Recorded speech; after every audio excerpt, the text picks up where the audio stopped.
You're listening to a podcast by the Center for Action and Contemplation. To learn more, visit cac.org.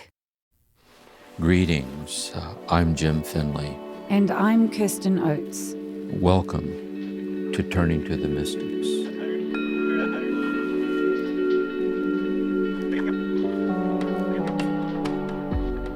Welcome, everyone, to Season 11 of Turning to the Mystics, where we've been turning to the philosophy of Gabriel Marcel. And I'm here with Jim to answer the listener questions that have come in for this season. Welcome, Jim. Yes, as always, glad to be together with these people. Yes. And I just wanted to start off by thanking everyone who took the time to send us a question. It really just helps to round out these seasons and to help Jim and I know that the seasons are landing with people. It's such a help, isn't it, Jim, to get these questions? It is. And also, in reading them, I'm always moved by the sincerity of the questions, because you can tell that it's coming from the very place that these teachers would hope that we would listen from, which is the depth of our heart, like the attentiveness and our sincerity. So it was very moving to sit with these questions. And yes. Lovely. And rather than categorizing the listener questions into themes like we've done in the past, we're actually just addressing them under the session they came under, because a number of the sessions had a theme: fidelity, hope, or love. They categorize themselves based on the sessions. So you ready, Jim? I'm ready. Yes. Excellent. So our first question is from Jack, and he says, as I listen to you discuss Marcel's beautiful goal to reveal our essence, I reflect on my own journey. After nearly 7 decades of searching, I discovered what is the answer to me in one simple reflection. The essence of my being is peace. However, the profoundness of what this means to me is completely lost when I try to share it with family or friends. I think this touches on your statement that a Marcel thought may deeply reach one person, but not another. Maybe you can help me explain the power I comprehend in the statement better. Here is how I try to explain it. In moments when I have no pain, anxiety, or fear, I am keenly aware that my very essence is an incredible feeling that we would define as peace. Then I began to realize that peace is more than a feeling. It actually defines my essence in those moments. Once this essence was revealed to me, I thought about it when the inevitable pain, anxiety, and fears would come along, and I realized they are temporary. And even more importantly, I realized peace was alive and well, existing still beneath the temporary states of pain, anxiety, and fear. It is the only part of my consciousness that is eternal. Because I am in this temporary human state, pain, anxiety, and fears will occasionally cover my peace.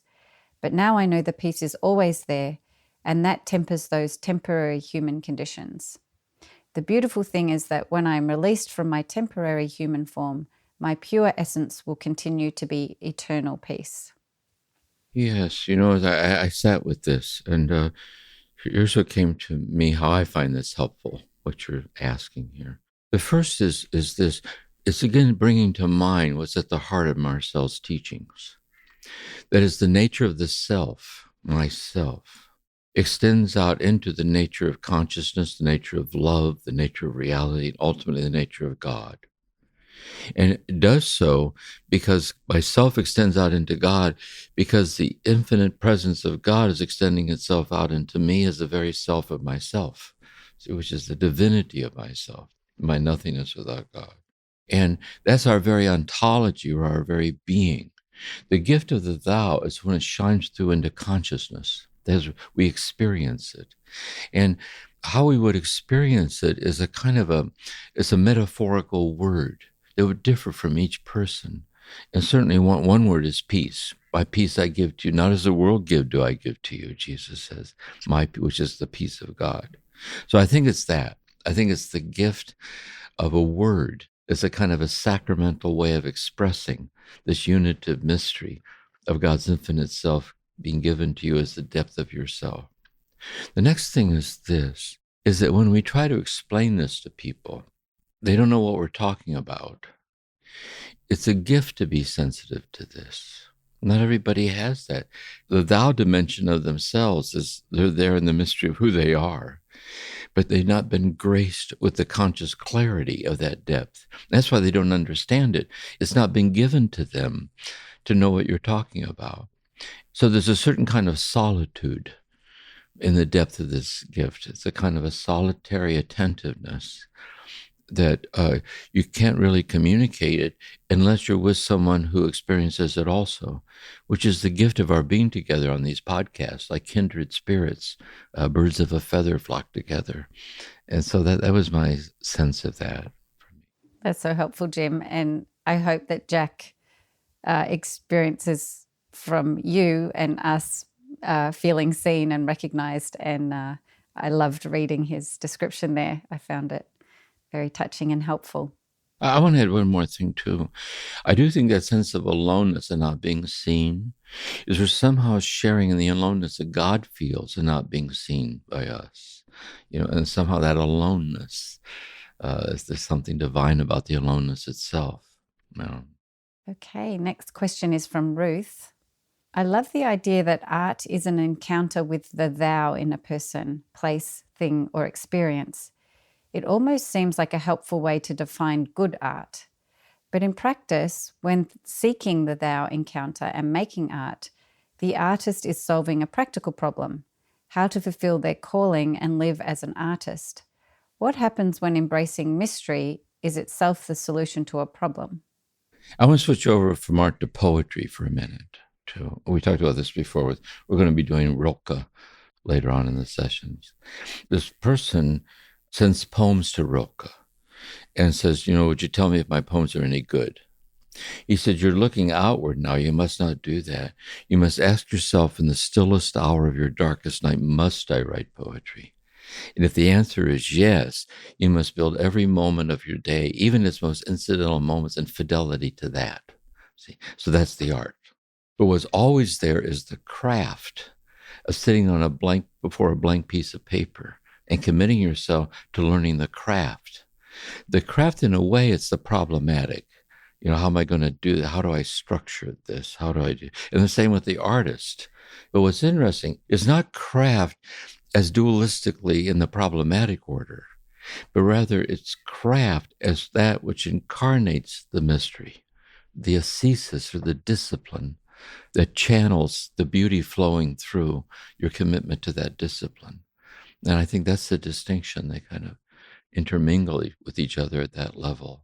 Yeah. It makes me think about how, in a certain way, those of us that feel drawn to this path, we're trying to craft our personalities in a way to allow space for this love and peace to flow through. That's exactly right. And also another thing is we do commit ourselves to that craft. We keep leaning into the process, but it comes into its own when it kind of catches fire in the flow of who we unexplainably are.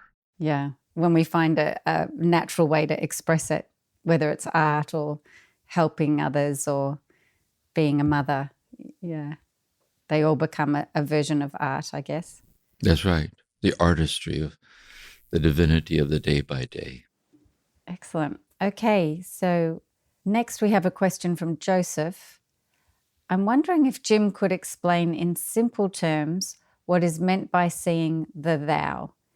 Is it similar to seeing the holiness, wholeness, and sanctity of a person, place, or moment? First of all, yes, it is seeing the beauty and the whole. Yes, that's the thou. But I think too, the insight Marcel's trying to appreciate this is, let's say first, we're saying that the mystery of the self extends out into and participates in the mystery of humanity, the mystery of love, the mystery of consciousness, and it goes on and goes out and participates in the mystery of God. And it participates in the mystery of God because the infinite presence of God is presencing itself and giving itself away as the presence of ourself. It's in that reciprocity. So that reciprocity, we might say that's our ontology. That's who we ultimately are. Mm. So let's say that transsubjective communion is the reality of who we are. What the thou is where that Transsubjective communion of the divinity of ourselves shines out as experienced. See, that's the key. It's experiencing the thou dimension that's always there. But the thou moment is where it shines out and it's experienced. It's what makes it the thou. And then it gives it that quality of wholeness or holiness or sacredness. Yeah. Yeah, it's like an experiential realization of this all-encompassing oneness, the mystery that is at once God and ourselves and all things, really. But it's shining out. And another way to look at it is there are moments where it shines out as awe, where we're kind of taken by it, where it kind of shimmers and shines.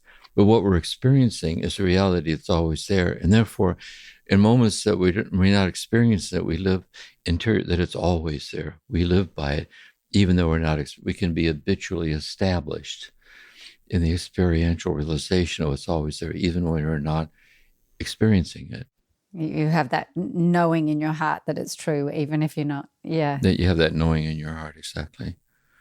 Because when you think about it too, and anytime we deeply love somebody, anything, we don't always feel that love. But even though we're not feeling it, we have faith that love that we don't always feel is always there. And we're asked to be faithful to it and walk by it. And it's like that, I think. Yeah, that's a helpful example. Thank you, Jim. Yeah. Okay, this question came after Bob listened to Dialogue 1, and he asks, in this time, activism, protesting, and problem solving are being called for constantly. It strikes me that if one is not careful, this could easily pull one away from the thou moments and into constant problem solving, where some of us love to live. Do you have any thoughts on how to keep the thou in the activism? Or is activism to be avoided in order to not lose the thou sense of being? Yeah, it's a very delicate question. It's an important question. I think the intention, the activism is an act that incarnates the preciousness of God's oneness with you as the mystery of your very self. And it calls for action because it calls for you to be in service to the place where the hurt is. It actually kind of heightens our sensitivity to suffering, our involvement in it. The challenge is always, as the person suggests, is that we can get so caught up in the intensity of the concern that we're responding to. We lose our groundedness in the thou dimension. And it falls into what Thomas Merton called activism. So you kind of get in the fray of arm wrestling with it.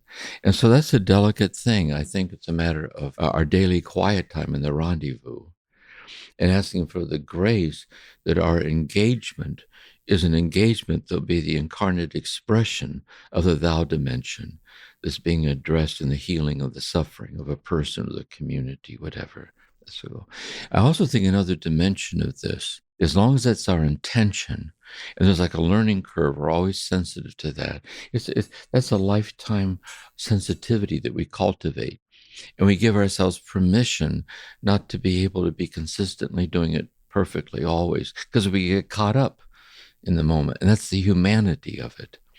But I think little by little over time, we can be more and more consistently grounded in the depth dimension, such that the activity of expressing our concern for an issue is itself incarnating the thou dimension. And that comes, I think, with maturity over time. Jim, would I be right in saying that when Jesus said, love your enemies, that he was really pointing to this idea of not losing the thou dimension in, standing up for something? It's like this. Do I love my enemy?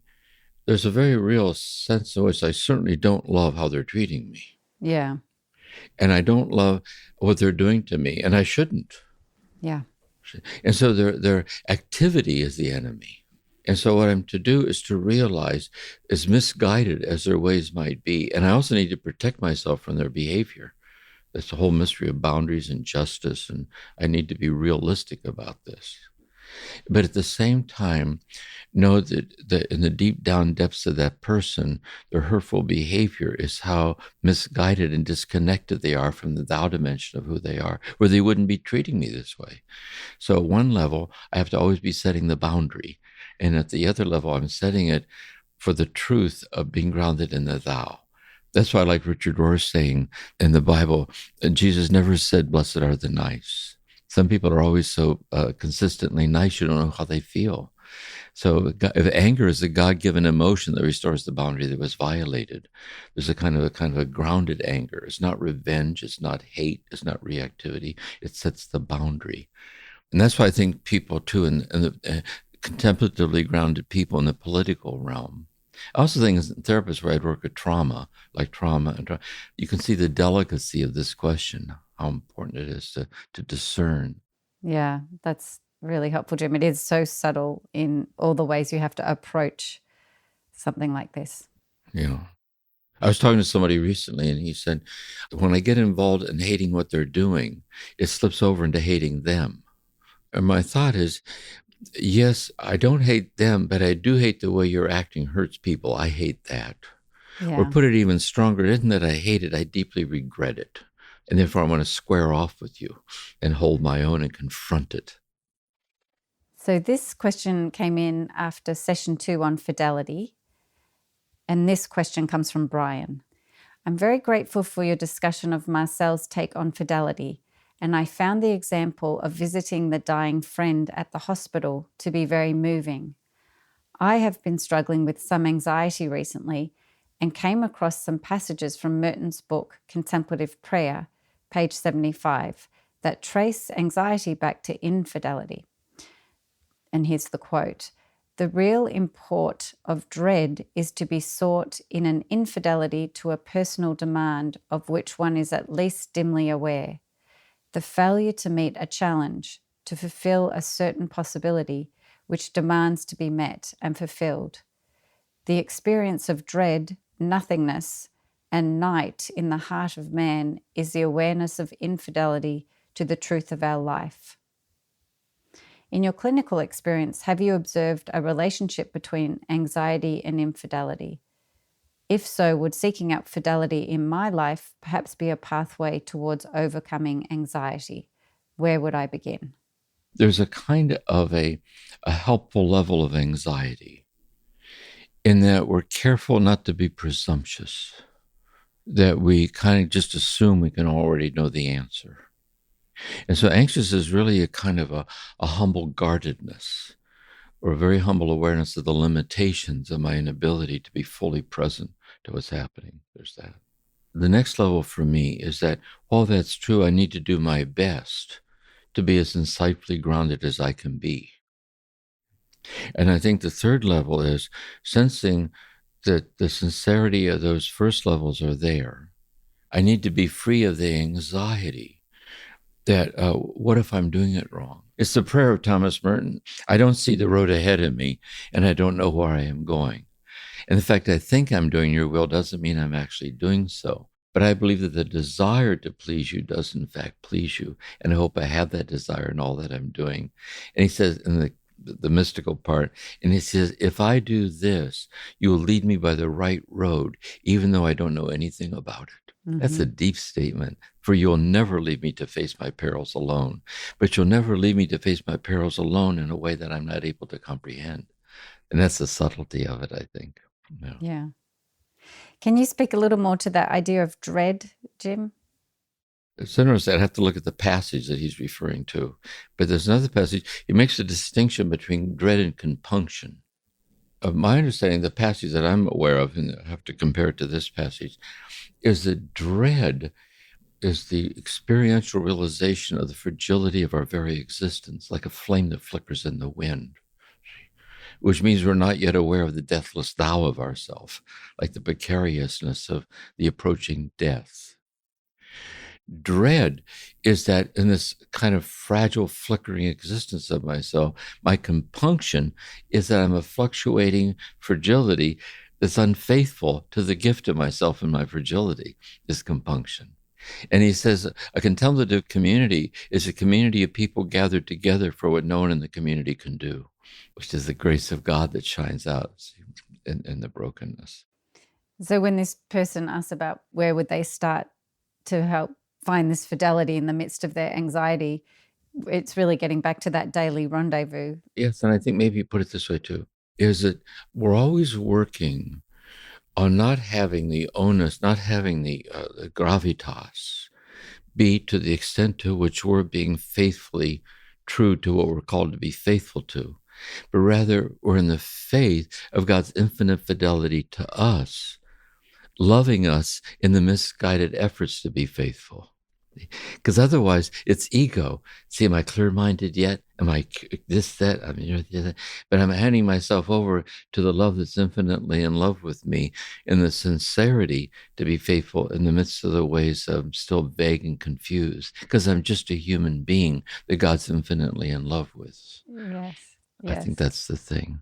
That's beautiful. So there's a kind of fidelity in sending in the question to you. This idea of anxieties come up and the question comes in, and the response is the more you can trust in God's fidelity to you inside, even when you're anxious, is the God's always. That's very good. See, in a way, you see this a lot in therapy too. See, the very vulnerability in which the person shared this with us is itself a sense of having faith of God's fidelity to the depths of this person asking the question. So it brings it out into the open. Yeah. So thank you so much for sending that in, and we honor your fidelity that's already arising so beautifully. Yeah. Another question on fidelity, and this one's from John, and he's from Australia. So I can use my deepest Australian accent to read this one, Jim. Okay, so thank you for this latest podcast on Gabriel Marcel. I can see how it speaks to my inner experience of God and yet remains not easy to explain. This question may help me understand a little better about what Marcel meant by fidelity. Listening to Jim, you explain Marcel's example of visiting a dying friend, being moved by the friend's situation and the promise to return. Then Marcel gives two reasons that explain why he would return to visit, but Marcel explains neither of these two are examples of living up to his understanding of fidelity. Jim, you then give a succinct and in-depth understanding of what he means by fidelity. What I believe may help me understand this concept better is if you can apply this to what would lead him to return to visit his friend and remain true to living out of what he means by fidelity. Yeah. My sense is this. He's with the dying friend. The friend is dying and he knows he's dying. And you know that the friend is dying, and the friend knows that you know that they're dying. And you're so moved when you're in their presence, you promise you'll stay close. A few days go by and you no longer feel that feeling. And therefore, should you be bound to a feeling that you had that you no longer feel? And what we're saying here is, I think the subtle point Marcel is getting at. I say, I could be faithful to staying close to the friend in order to not break the image that my friend has of me as someone who's faithful. Also, I could be faithful to live up to my own image of myself. If I said, I'm going to stick to my word. But Marcel says, as understandable as those are, they are understandable. It's really knowing that the issue isn't that you felt something in the presence of the friend, is not a feeling.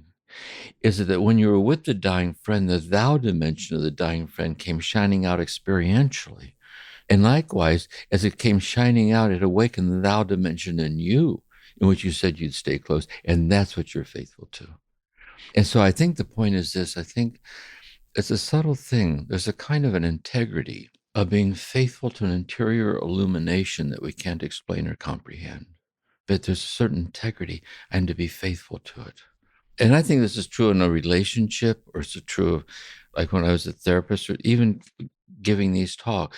There's a certain fidelity that's not adequately explainable, but you're called to do it out of the integrity of who, out of the depths of yourself, where the thou dimension came shine through in your experience of being faithful to this. And that's what helps me to see this.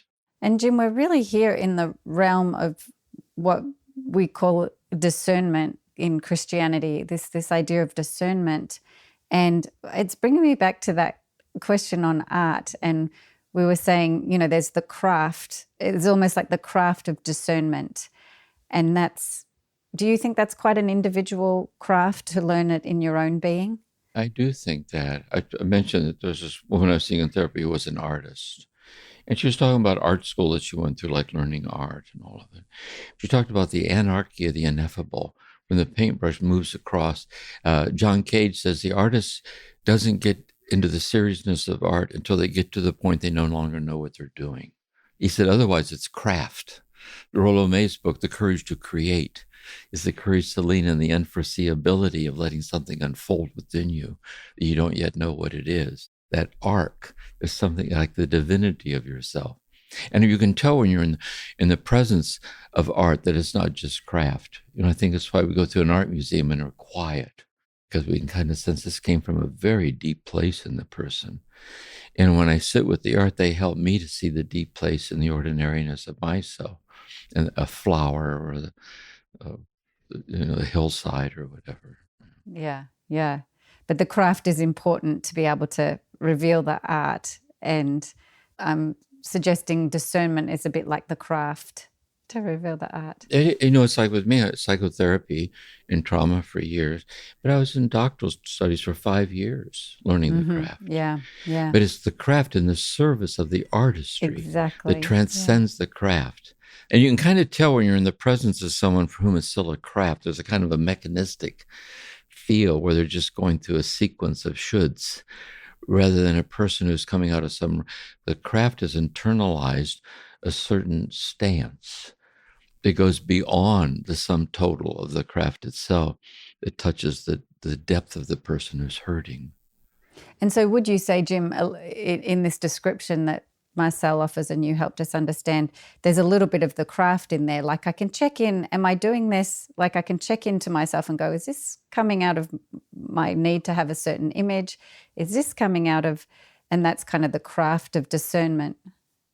I think that's true. I want to take the way we're responding to this question. So when you read the question, I pause for a moment. Mm-hmm. But in the pause, I'm restabilizing myself in the craft because I've done this for a long time. I have a nuanced sensitivity to how do I respond in a way that's faithful to the very spirit of these mystics themselves. That sensitivity to the craft, that is the learned experience over time. That's why the more we, whether it's therapy or spiritual direction or anything, the more we learn to do it over and over, the more we learn through experience. And I like Yo-Yo Ma, the cellist, where he talks about making a mistake while he's playing live. And he says, I'm not here to prove something, I'm here to share something. And mistakes is what are the foibles, is where somehow the beauty shines out to being comfortable. Otherwise, that's what anxiety is anticipatory anxiety. I won't know how to do this right. Instead, I'm not trying to prove anything. I'm just here to do my best to be as helpful as I can. That's so helpful. So we do our best to find that thread of fidelity, knowing that, our mistakes were on a learning curve. And yeah, that's really helpful. Thank you, Jim. Okay. This is a question from John. And he asks, as I listened to the podcast, my contemplative frame of mind came to an abrupt halt at the words, Mary, Mother of Contemplatives, pray for us. St. Francis, pray for us. This is what you do at the end of each session after the practice. For me, they marked a transition from the contemplative to the theological. I thought, what do the words mean? If I'm asking Mary to pray for me, what exactly is that I'm asking for? And to whom am I making the request? It sounds like I am addressing the Theotokos, the Mother of God. But this is a theological construct, resting on a base of several other theological constructs. Here's the question. How does someone whose mystical spirituality is informed by science and philosophy come to the terms of his church's tridentine expression of faith? Let's say there is this mystical unit of realization, that the present moment already is the generosity of God. And there's a sense that already is that. To be asking for intercession, say, help me. Like, what sense does that make in that kind of slipping back into old patterns? But my sense is, and sometimes it is that, by the way, we do slip back into those patterns. There's truth to that. But there's another way of looking at it, is that it's really true that there's this mystically realized all-encompassing plenitude of God. but it's mediated in the incarnate moment that it's met in someone. No, it's not a vague atmospheric thing, and if I concretize it this way, I'm listening. It's the concretization of this person or this event or this moment. It's a concrete sacrament of the universality that shines out through that encounter. And the second thing is this about intercession, like, help me with this. See, Jesus says, seek and you shall find, but you have to seek. Knock and it shall be open, but you have to knock. In the Lord's Prayer, give us this day our daily bread. You might say, Jesus, what are you saying? In infinity, what do you mean? The infinite bread already is the reality of what I am. So it's the intercessory sense of that we're always the petitioner, asking for what deep down we know is already there. But we're always asking for it. Give us this day our daily bread. Give us this day. And it's the same with turning to Mary, that understanding the whole mythology of Mary in the early church. In the teaching of Jesus, he has a human nature and a divine nature. But who Jesus is the Logos, the second person of the Trinity, and the Word was made flesh and dwelt among us. And because she's the mother of Jesus, Mary is Mater Dei. She's God's mother. And so devotional sincerity to Mary. And in the Cistercian order that I belong to, there's this rich it's almost kind of the mystical dimensions of the feminine. So the monastery was the Abbey of Gethsemane that I was at, but it's Our Lady of the Abbey of Gethsemane. And all monks take the name of Mary. So my name was Finbar, but I was Brother Mary Finbar. And that's why I also say, Mary, Mother of Contemplatives, pray for us, because she's the archetype of the contemplative soul. When the angel appears to her, Hail Mary, full of grace, the Lord is with thee. And she says, he's looked on the Magnificat. He's looked on his servant in her nothingness. Henceforth, all generations will call me blessed. And therefore, she models our nothingness. And that we're absolutely nothing without the plenitude of God shining out through us. That's the unity. But I'm always asking for it from the standpoint of my faltering attempts to experientially be grounded in the unity. But I meet it in the sincerity of asking for it. So this person's very question, notice they're asking for intercession. When you think about it, and that's what makes it a holy question. Mm-hmm, mm-hmm. And we meet each other in the questioning, because we meet each other where we're kind of sustained by God in the unfolding of unresolved things.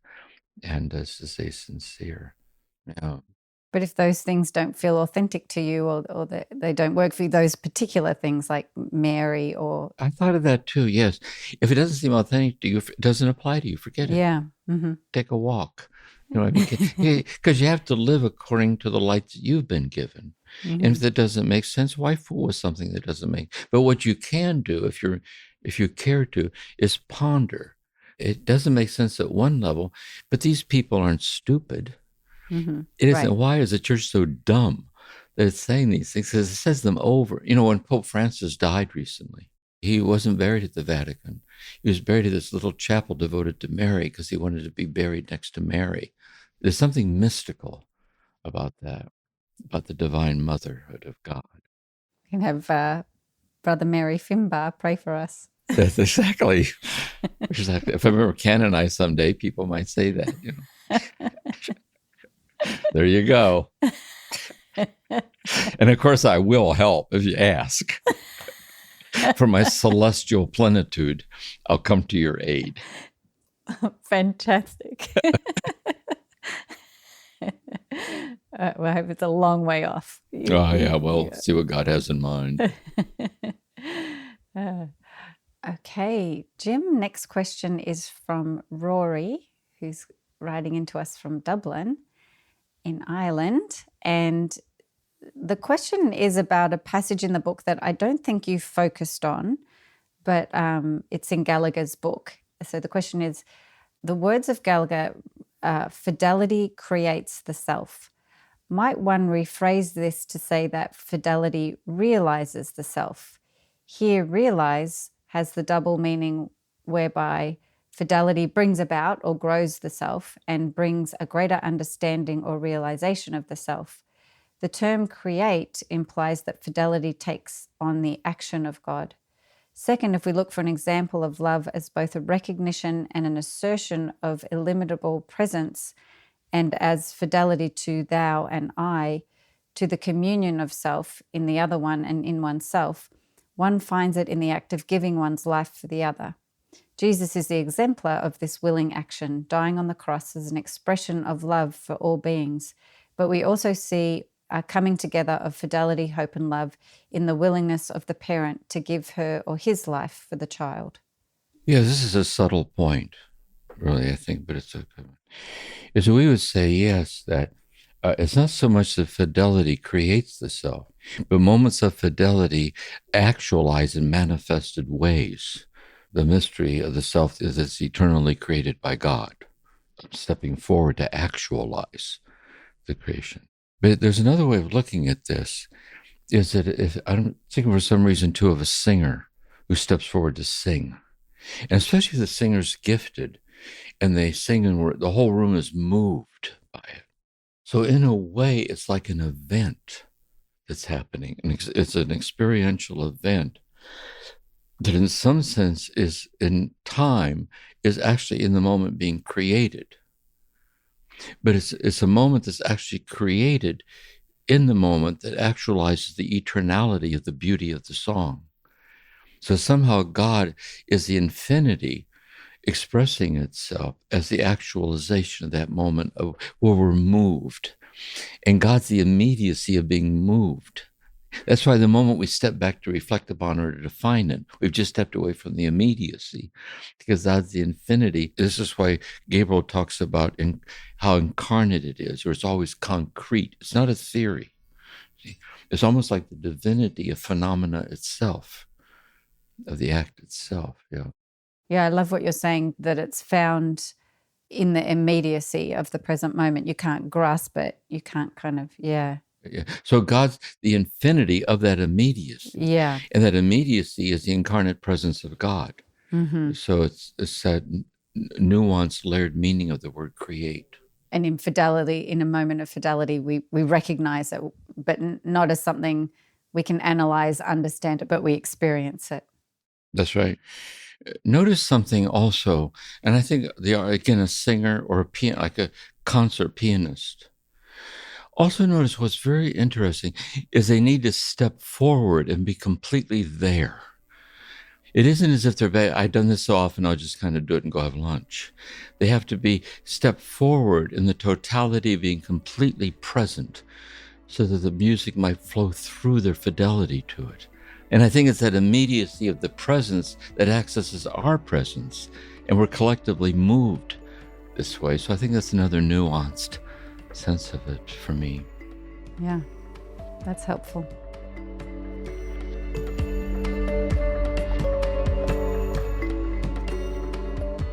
Turning to the mystics, we'll continue in a moment.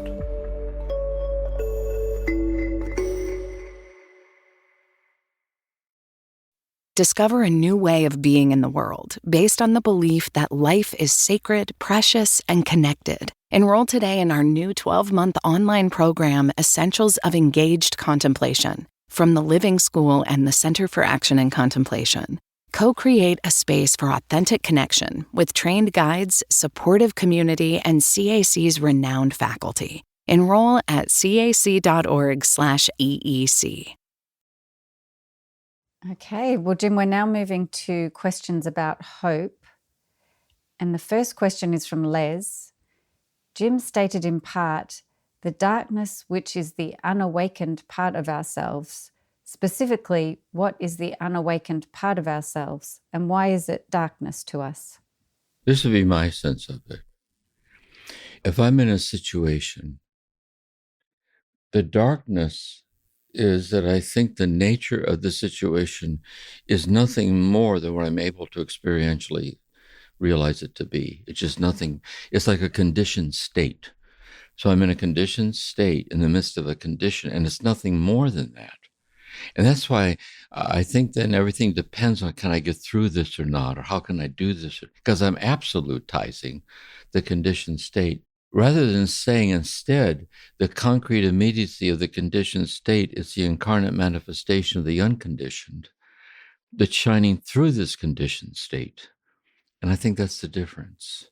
And Meister Eckhart, if we think of God as generosity, the generosity of the infinite is infinite, and we are the generosity of God, or the song God sings. generosity. But the generosity of God is an infinite generosity that's incarnate, that transcends and is wholly incarnate in the present condition, even as it transcends it. And so to be sensitive that that's true. It is what it seems to be, but it never just is what it seems to be. It's always infinitely more of what it seems to be. And the darkness is that in me that doesn't know. So when we talk this way poetically, I say there's that in us that poetically sees this. There's that in us that doesn't see it yet. And we're to be endlessly tenderhearted toward the part that doesn't see it yet. I can't seem to get past my inability to see that infinity is shining out through the present situation. But I don't need to get past it because God's infinitely in love with me and my inability to get past it. Mm-hmm. And I think you've said in the past, Jim, that trauma is the experience of being completely cut off from that. That's it. By the way, if you put it that way, that the trauma meaning a wound. Mm-hmm. So the wound is not just a traumatizing event, big or small, but the foundation of trauma is a traumatized ability to experience the abyss-like presence of God flowing out and is present in the trauma itself. That's really the depth of trauma. It's a traumatized capacity to realize this upwelling of the infinite presence of God being poured out and given, even if you're hanging on the cross, even in the midst of your deathbed or the loss of the loved, whatever. And when you're shooting the rapids and you're in the midst of the trauma, you can't feel it, but you're not supposed to. You can't be politely traumatized. But in hindsight, when you look back at it, you can kind of see, as horrible as it was at the moment, that also played its part in the story of your life. That's part of who you are today. Yeah.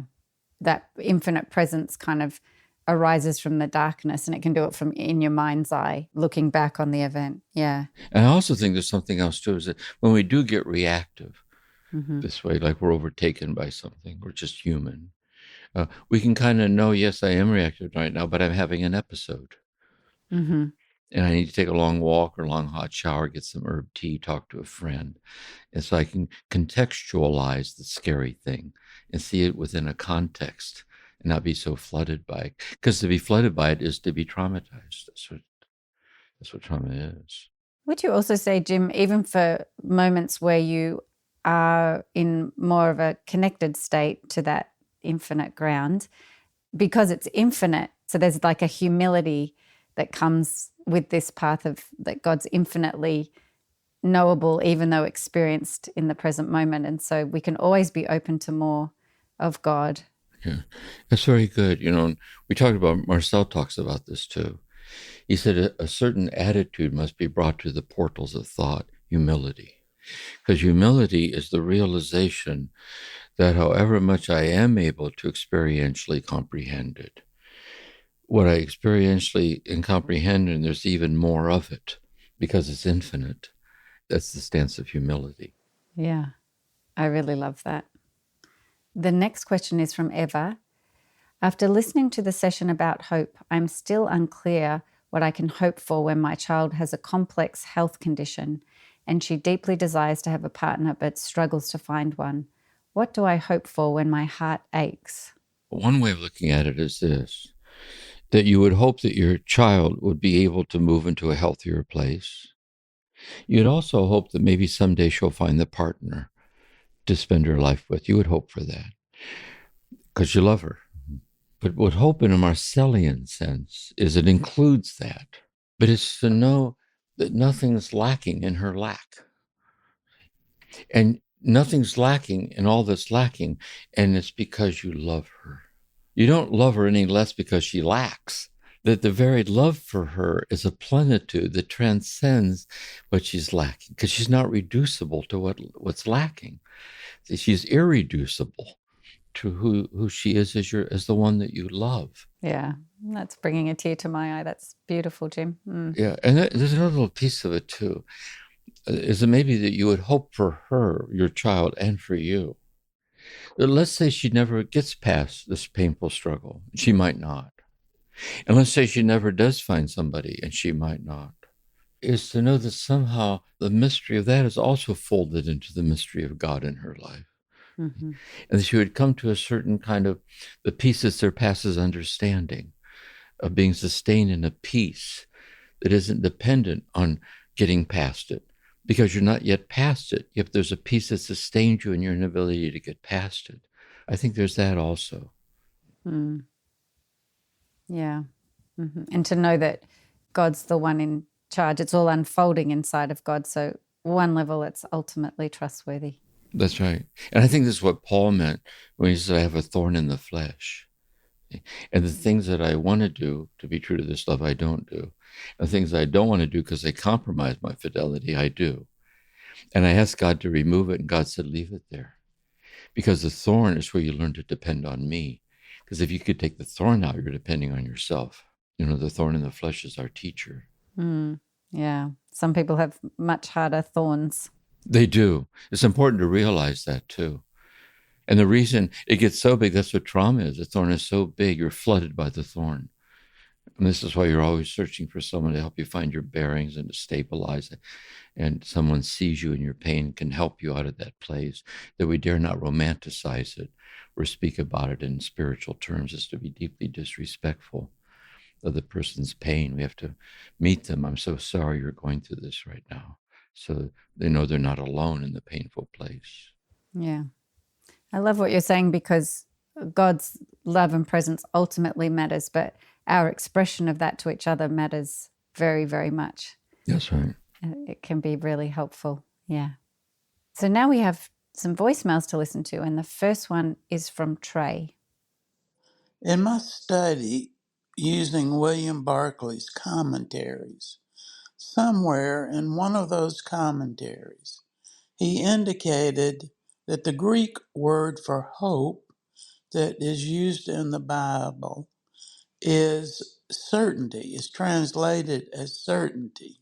I have believed that ever since, and when listening to the study of Gabriel Marcel and hope, when you and Kristen talk about it, I continue to use the word certainty for the kind of hope that Gabriel Marcel is speaking to.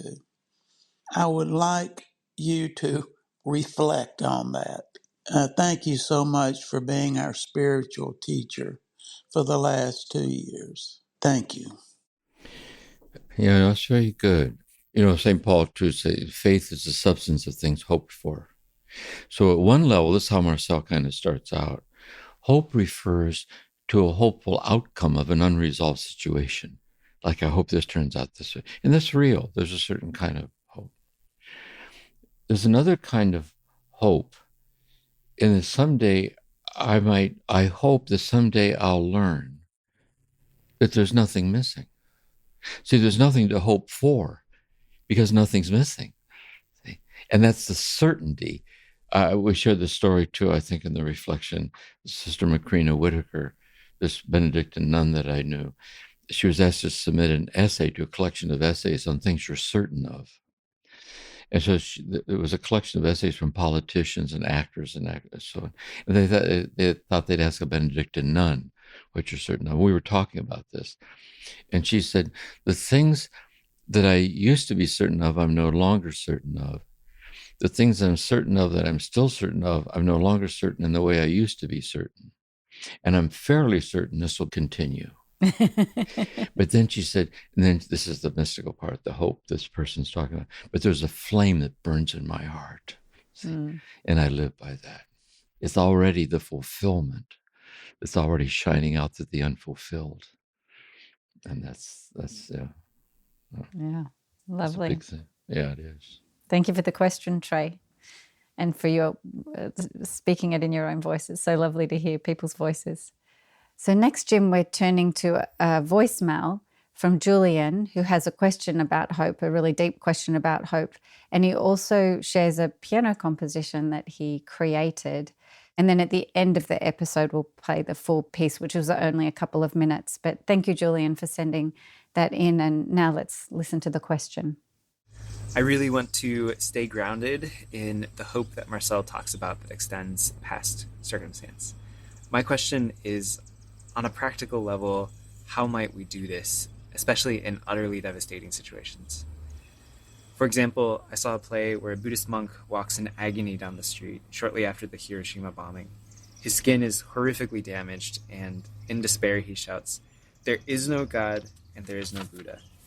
It's tragic to see someone who has devoted themselves to the mystical path of Buddhism as a monk reject his tradition. So let's say that Gabriel Marcel is a close friend of this monk and happens to see him walking down the street. How does he help himself and the monk stay grounded in that fidelity to hope?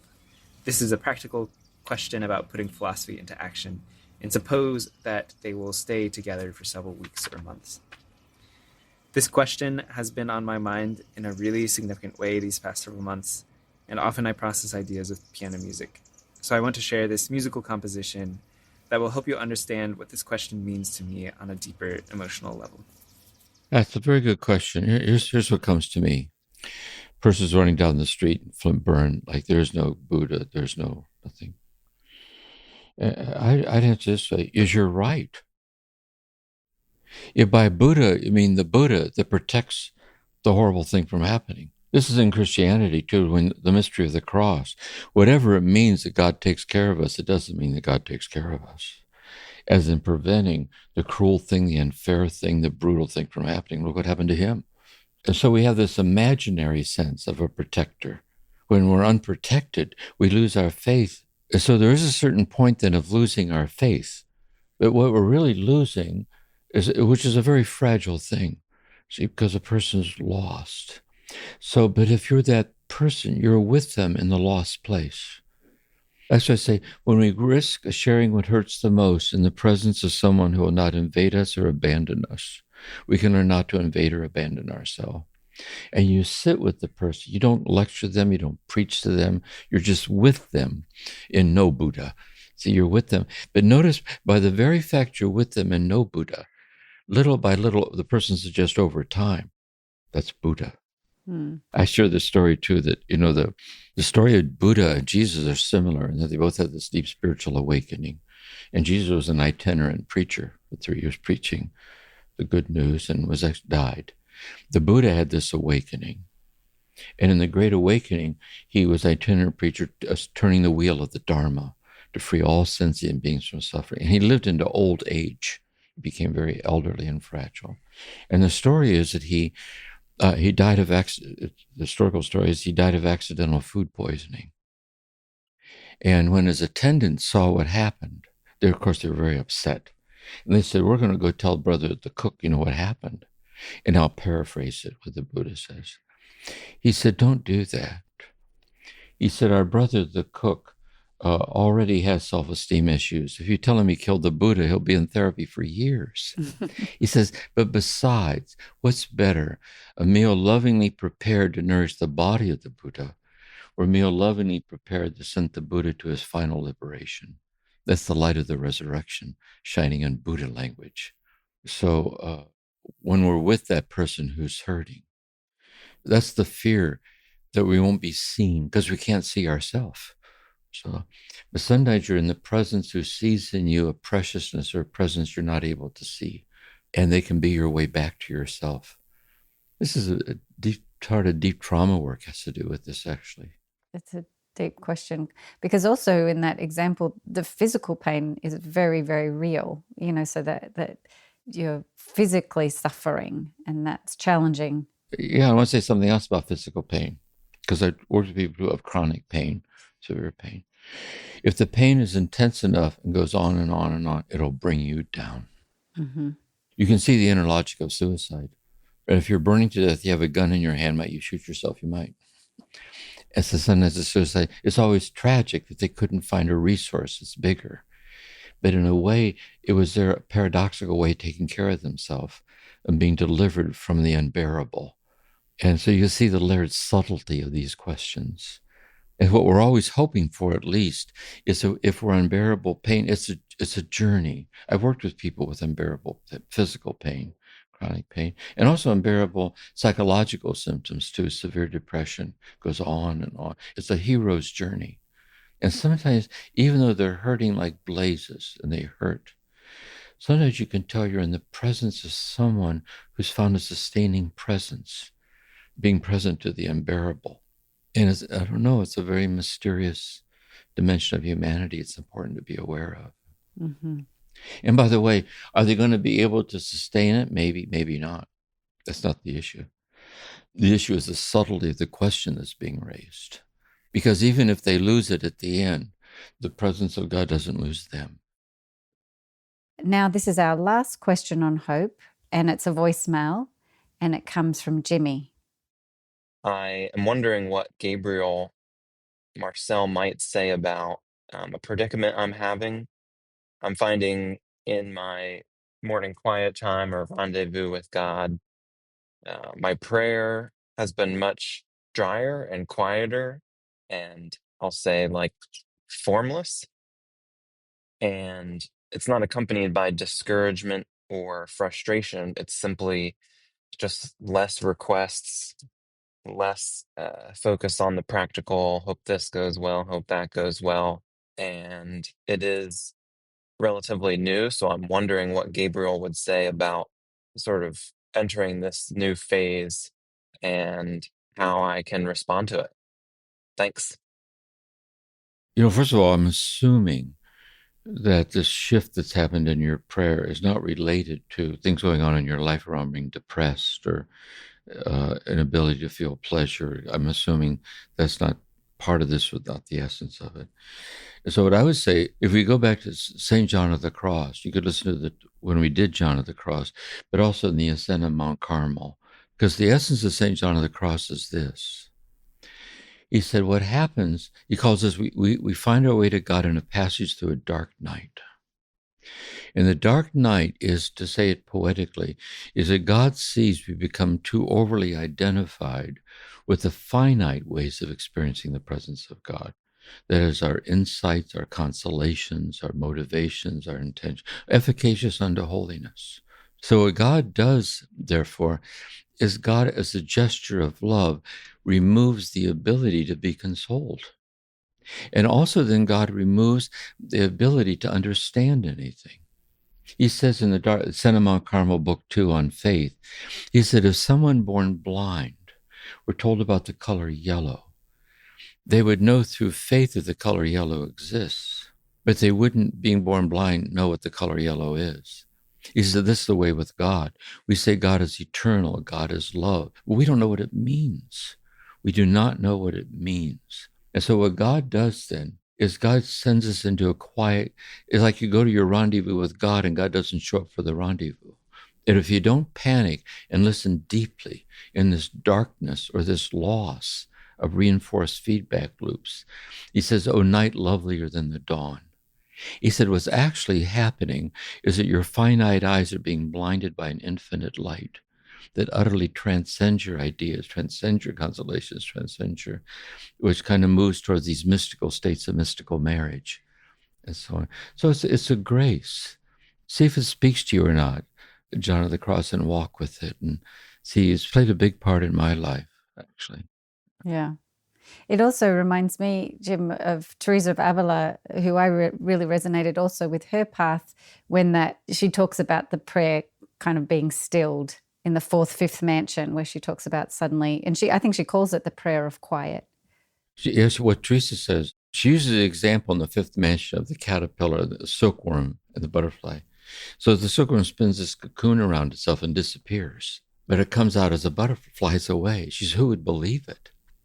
She says, so what happens, there are states of quiet that are so quiet, you can no longer maintain awareness of yourself and reflective consciousness. They're not there. You disappear from yourself. And therefore, when you return back, like you look around, you get your bearings back, you don't know if anything happened because you weren't there. She said, but you do know, because there's three signs of this.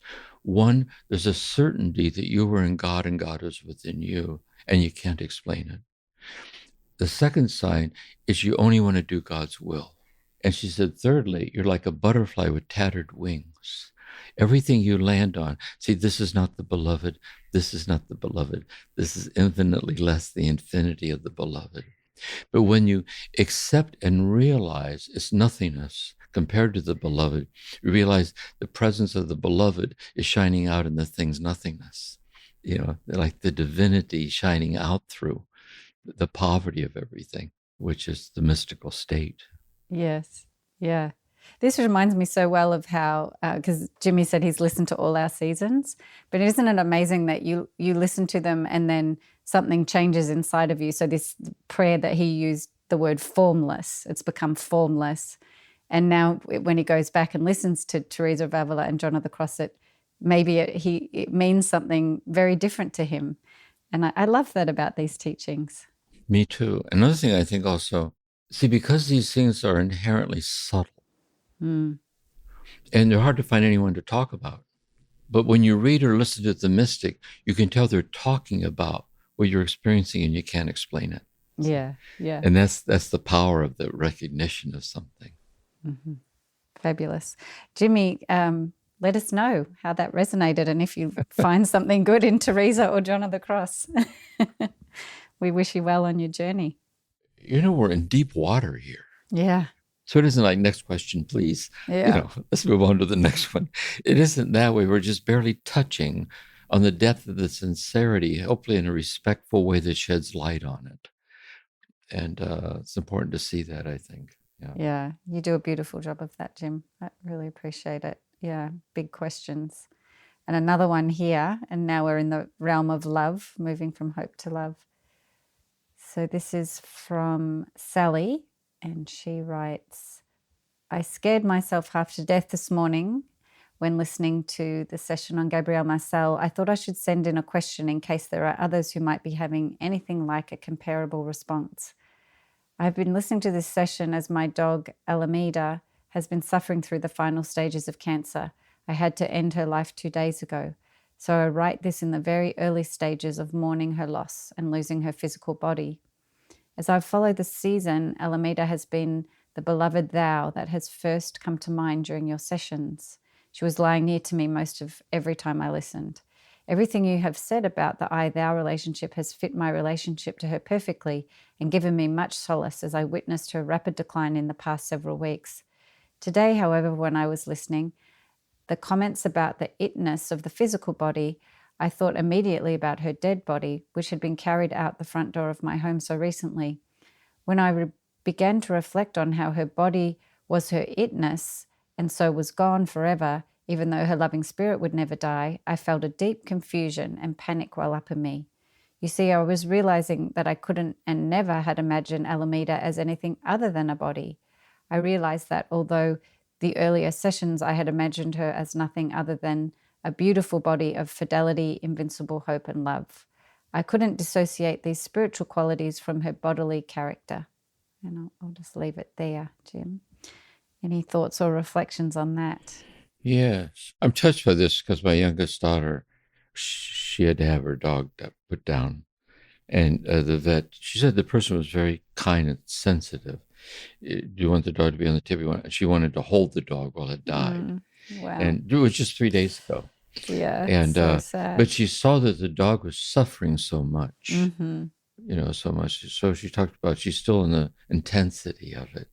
It's amazing how deeply bonded we can be to an animal this way. So when they die this way, so I have some thoughts. First of all, what's interesting when the dog dies, its body's there, but the dog's not there. It's like when a human being dies too, and you see a loved one die, their body's right there, but they're not there. And so in a way then, the body of the dog embodies the presence of the dog. But the presence of the dog is no longer present in the body that embodied it. But the presence of the dog is mysterious. So here's another way that I look at it. The image that I use with this is when I was in the monastery in a class in medieval philosophy, I asked the philosophy professor, this was in Thomas Aquinas and so on, could we say that after the geographical Tokyo no longer exists, there'll still be Tokyo? He said, yes. He said, because Tokyo is in God's mind and God never forgets. So if God knows we're having this right now, if God knows we're having this talk right now and the people later, God will be with them as they listen to it. And if God never forgets, when we all die, we'll all go into having this talk forever, that everything's eternal And therefore, because it's eternal, because God creates the dog and God sustains the dog and knows the dog. So the presence of the dog is in the presence of God. That's why Father Richard Rohr, he had his dog Venus. He said something very bold. He said, for me, Venus is Christ. He said, and Venus died. He had to grieve the loss. So here's my hope, seriously. If everything real is eternal, I believe that it is, in the divinity of everything, that my hope is that when you die and cross over into heaven, you'll see your dog waiting there for you with its tail wagging. Because that's the eternality of your dog, which is one with the eternality of yourself. So everything that begins in time ends in time. But when we're born isn't where we begin, it's where we emerged out of God. And when we die, we're not annihilated. As God exhales us onto the earthly plane, and then when we die, God inhales, and the circle completes itself eternally. That's how I see this. I find it consoling. Yes, yeah. It's just orienting to a different mind, like that will have a whole different mind that is capable of this kind of more infinite experience. Yeah. That's right. And the people who have this mind are called mystics. Yes. And the reason we turn to Marcellism is they're the ones who help us have this mind. And by the very fact the listeners are touched by it, it means they have that mind too, where this wouldn't make any sense to them. It bears witness that we already know this, but we're learning to be ever more habitually stabilized in what we can't explain. Well, we're with Sally in her grief. It's just nothing. It's just terrible to lose a precious companion like that. Yeah. Okay. So now we have our final question, which is a voicemail from Elise.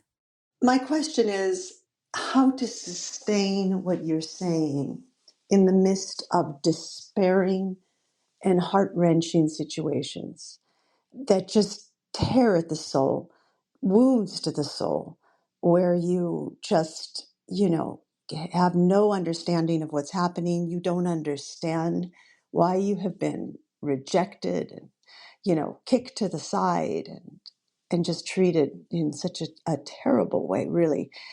I just am agreeing with everything you said about never stopping the love, never, that's divine.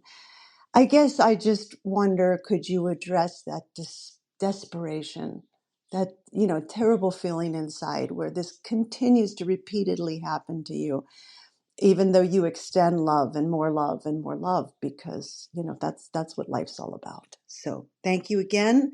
I'm so grateful always. And I send you both love and best wishes for more success, because this is one heck of a lovely episode and a lovely show. Thank you. I want to talk as a therapist first, and the mystical dimension. If they're rejecting you, you let them know that they're rejecting you. And you're asking them not to do that because they're being abusive. Mm-hmm. Because you deserve to be respected. They don't have to agree with you, but that means that they do respect you for who you are. And if they don't, you're asking them not to stop doing that. And if they can't, you don't engage with them anymore. This can be very deep, especially if it's your own mother or your father or an ex-spouse. But that's setting the boundary. Setting the boundary. That's why I say there's no, that the healing, that's anger. Anger is a God-given emotion that restores the boundary that was violated. I will not passively be present and allow you to speak to me in a violating way that violates the preciousness of myself. And it's not just who they are externally, if they're still being rejecting and abusive, but also the interjected abusive present, because their voice lives inside of us. Oh, yeah. Mm-hmm. It lives inside. And here's what's sad about it. The traumatized child part believes every word. So a lot of therapy is breaking that bond and setting the boundary. The next thing is this. It's so important. Sometimes when we're exposed to this over and over, we can get pulled into it ourselves. It was in a previous session some time ago, a story of one of the Desert Fathers, one of the early hermits, Christian hermits. He heard a knock at the door of his hermitage. And when he opened the door, it was a mother and a father with their little girl.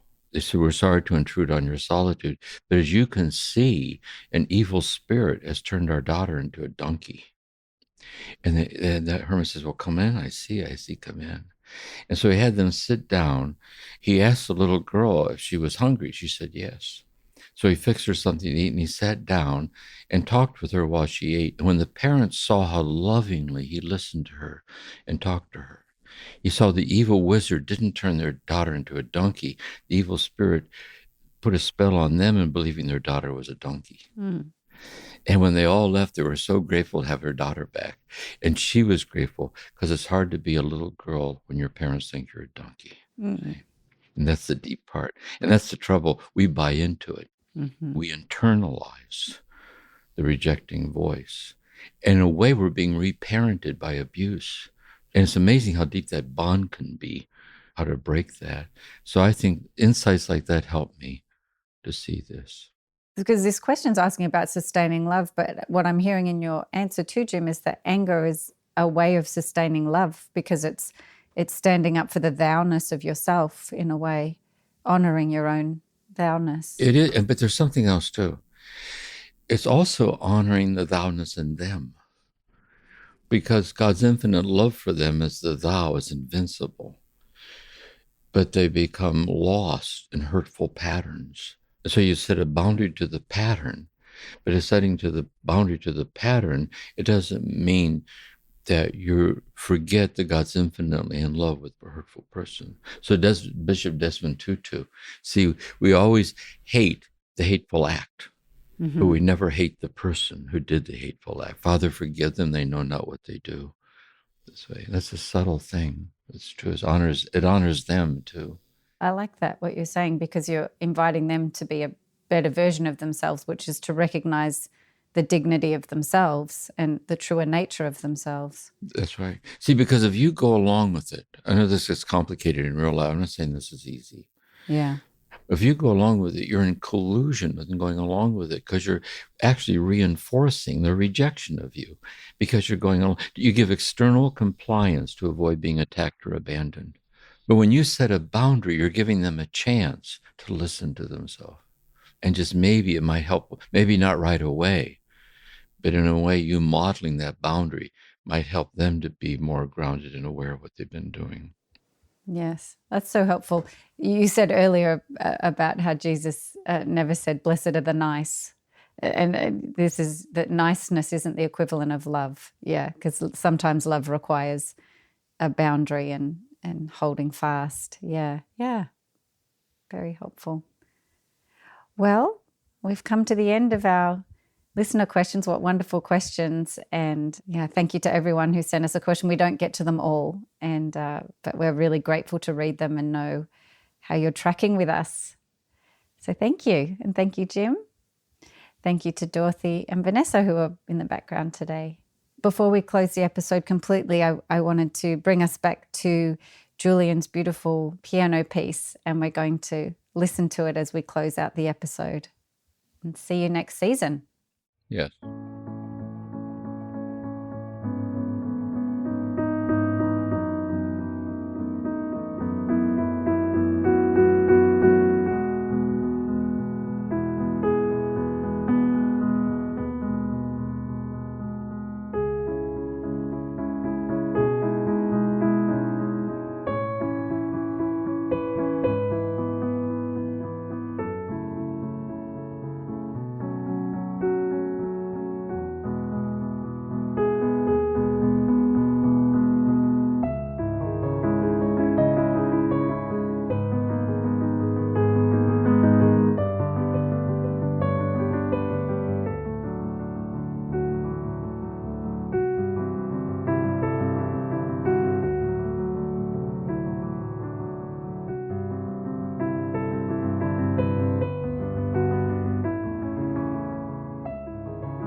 Do you feel called to walk a more contemplative path?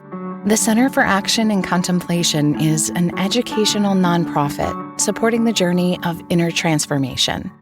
Our programs and resources will help grow your consciousness, deepen your prayer practice, and strengthen your compassionate engagement with the world. Learn more about our resources, such as publications, podcasts, email series, and events at www.cac.org.